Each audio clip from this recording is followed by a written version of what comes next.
ये आदमी के लिए, पब्लिक के लिए। देखिए, जो बीएसएफ सिविक एक्शन प्रोग्राम करती रहती है, ये हमारा हर साल हम करते हैं।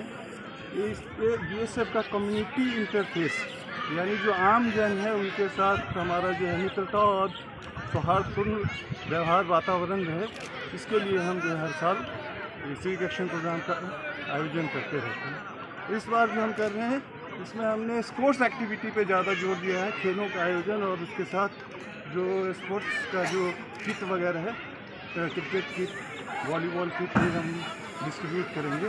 ये यहाँ गांव के जो युवा वर्ग हैं, उनके तरफ से ये हमारे पास डिमांड आया था, और उसी के तहत हमने इस बार स्पोर्ट्स एक्टिविटी का आयोजन और अपना इसका स्पोर्ट्स किट का ডিস্ট্রিবিউশন पे हम ज़्यादा इस बार जोर देते हैं।